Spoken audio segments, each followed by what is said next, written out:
Hello again, everybody. Welcome back to another edition of Test Flight in the UH-1 Huey. And I'm getting into looking at the setup for weapons employment. Again, tinkering with stuff is what I'm doing, actually. I've got the co-pilot's reflex sight up.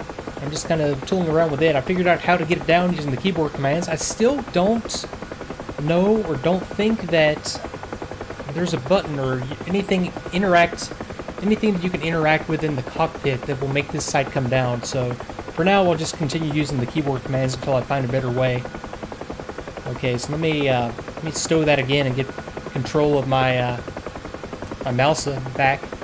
Okay, so I have options here. Sighting station intensity, so I can change the intensity. Let me see what that does.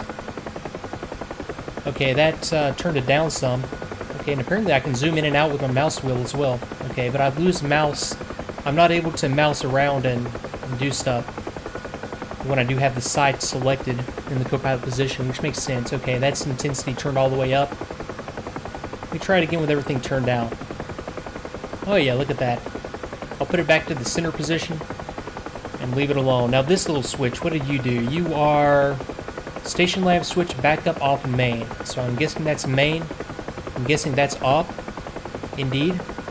I'm guessing that this is backup. Yep. And I'll put you back to main.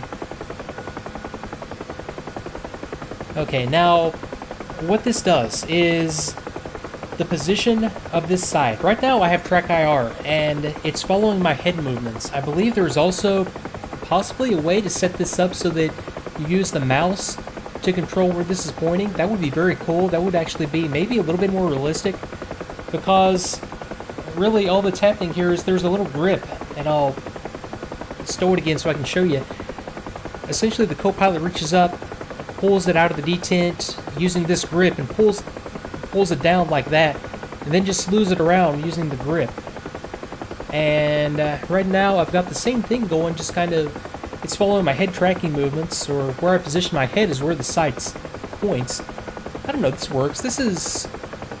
It makes sense. This is good enough, and it also makes it easier, because if I had independent control of it and with my mouse moving it over to the left and my head's way back here, I wouldn't be able to see anything anyway.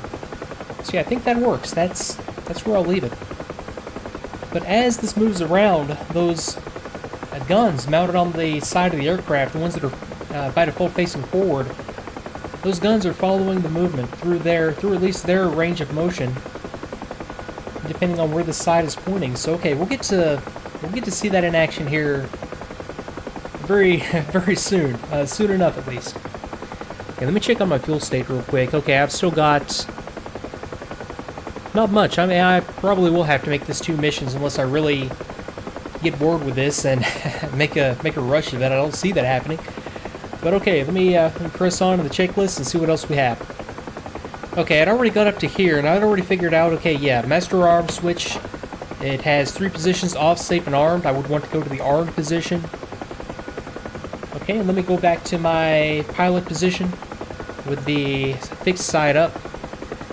Okay, when the autopilot is engaged, the autopilot on indication is added to the weapon status indicator. Okay, when planning as the co-pilot and the flexible mode is active, the autopilot is engaged automatically.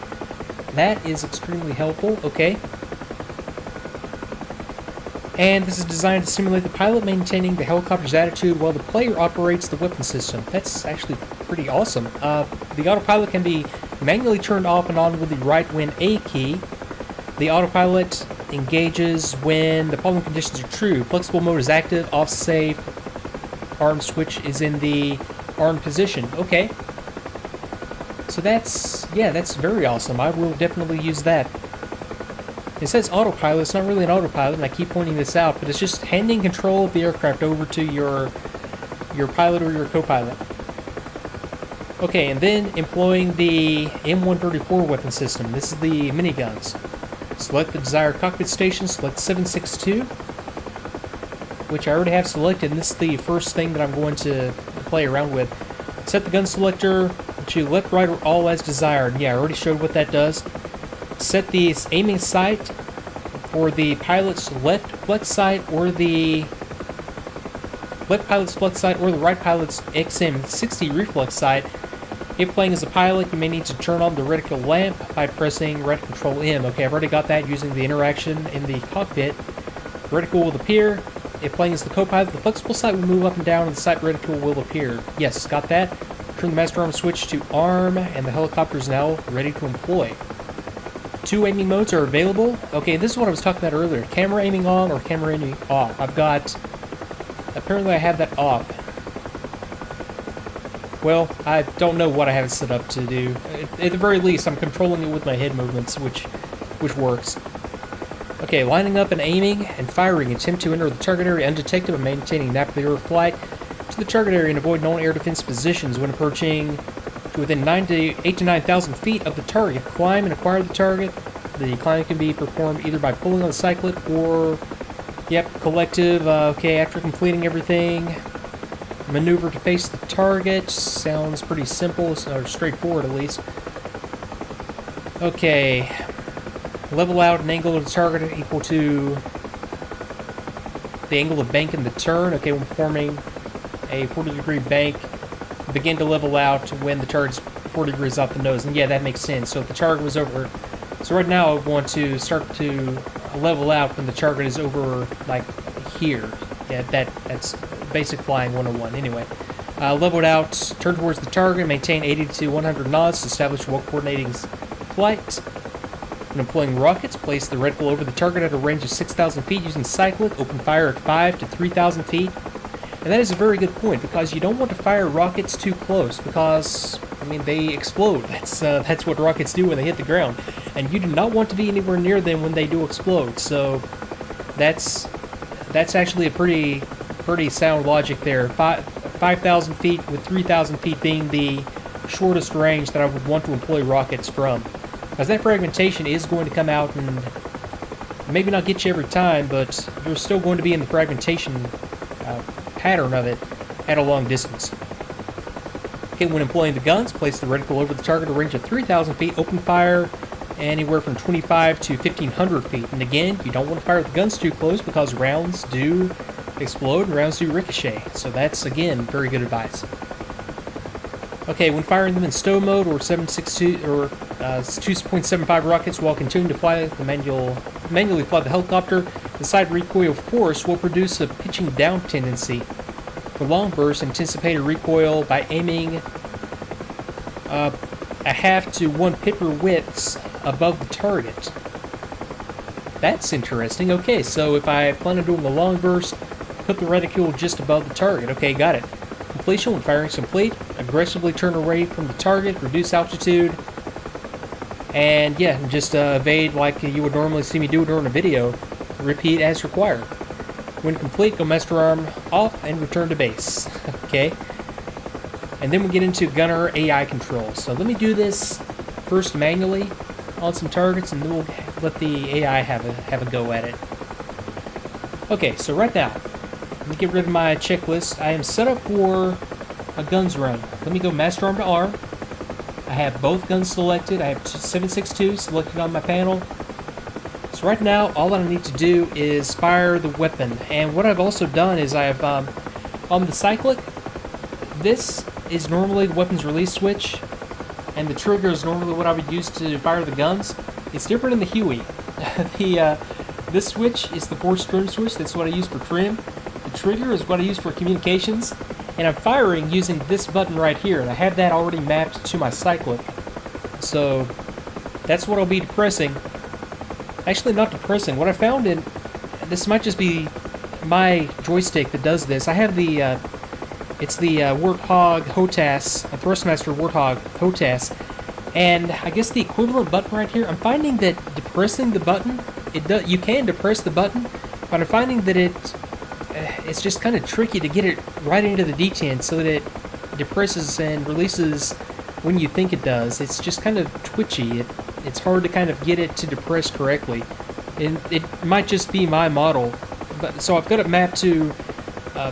it's also a switch in addition to a button on the HOTAS. I have pressing the switch forward, firing weapons.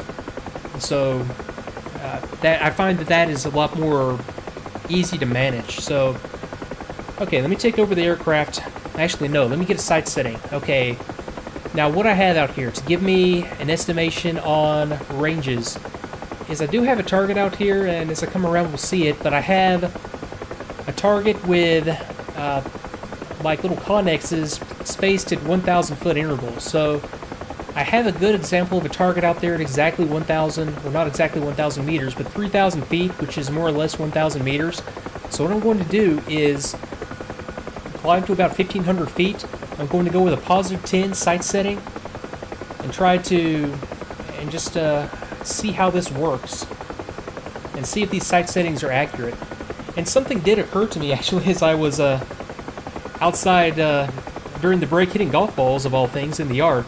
It occurred to me that dive angle is not really going to affect this to the extent it would an A10, or to any extent really at all, because they're forward firing munitions. So dive angle is not therefore going to have that much of an effect. And the dive angle that you employ from is going to be, you're either going to be level or you're going to be in a general dive, no more than say 5 to 10 degrees. So the sight setting is going to be the same regardless of dive angle. And that makes a lot of sense to me now. Right now I have positive 10 dialed in for a 3,000 foot slant range. So what I need to do is come out here, and here's the target. So I have the target right here, and then I have connexes at 1,000, 2,000, and 3,000 feet. So I'm going to come around and, yeah, using that sight setting, open fire when I'm over this connex at about 1,500 feet. And, yeah, see how this works. See if this is a good accurate sight setting, which I have a feeling it will be. And yeah, this climb in this high gross weight aircraft is pretty atrocious. Yeah, 3,000 pounds of fuel, so I've burned through about 50% of my fuel that I had to begin with. Okay, so let me get some more airspeed and go ahead and start to bring it on up. So I'm at about 1,000 feet right now. So really, I could kind of extrapolate from there and say that, okay, if I'm at Napaber 0, if I'm at 1,510, if I'm at 2,520, I could extrapolate and say that for 1,000 feet, I would use a sight setting of anywhere from 7 to 8. Because I don't know, yeah, I'll be able to get up to 1,500 feet. I'm at 1,200 right now. Okay, so I'll come around, bring it around under that target. I want to be, well, I am going to be in a slight dive. We'll see what kind of a dive angle I get into, but I want to start at about 70 to 80 knots and go from there. So let me go ahead and start to turn on this target. I'm having to worry about slant range. You know, in the A10, you have all kinds of indications to give you a very, very accurate slant range to a target. Here, it's all about just eyeballing it, and I think this is going to be one of those cases. I think I mentioned in the previous video that being able to use the size of the target and use the size of the reticule to estimate slant range will be effective and useful as well. Okay, so let me roll in. Easier said than done. Boy, this is not a fixed-wing aircraft, that is for sure.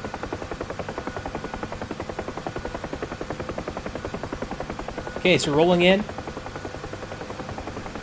Reticle over the target. I'm a little long, so I'll kind of, I'll just fire right about there. Come on over. Short burst.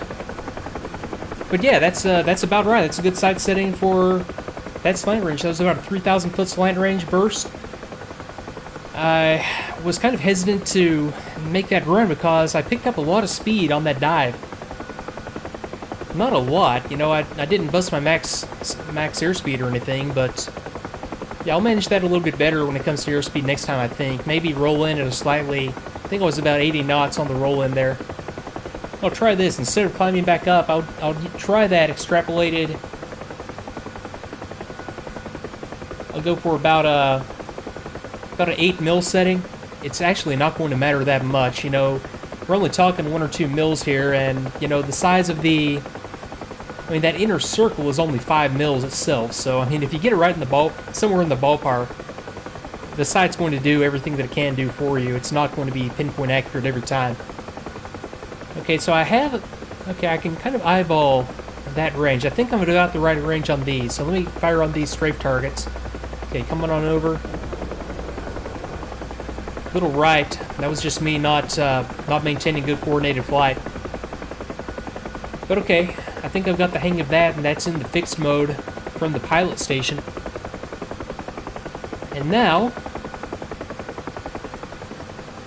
just for fun. Okay, one more time. Okay, so out here on this Connex, rolling in. Okay, let me try to stabilize on this. Yeah, I just kind of always err just a little bit to the right. I'll have to kind of compensate and keep that in mind as I go, that, okay, I just need to tweak my technique a little bit there. But okay, so that's guns employment from this station. Let me swap over to the co-pilot station. Okay, I have the... Okay, right now I have control of the aircraft. Let me test this out, test this theory. Okay, I'm going to enable the sight. And yeah, and the autopilot kicks in, and it's going to... By default, it's in orbit mode. Let me put the autopilot back into level flight mode. Yeah, that'll work. Left control A. And the pilot's just going to keep me in level flight out here. So now if I wanted to, I could come over to this, this location, squeeze off a burst, and... Oh, that is extremely neat. Autopilot is off for some reason now. Did I do that myself? I might have. Let me re-engage it. Okay, left wing A. Okay, level flight autopilot. Okay, let me try this. Let me zoom in and see how this works. So let me, okay, so cross range like that, I need to aim left and a little bit high. And let the rounds just kind of go down. Okay, not that high. It's kind of like a little reverse lead that I pull on the target. Okay, folks. Boy, this is a lot of fun. This is highly recommended. This is like the best kept secret in flight simming right here, and I'm just blown away by... Yeah, I have a strange sense of what's fun, but I haven't even got to the door gunners yet. I haven't even employed rockets. This is just great. But folks, I will see you next time. Thanks again for watching.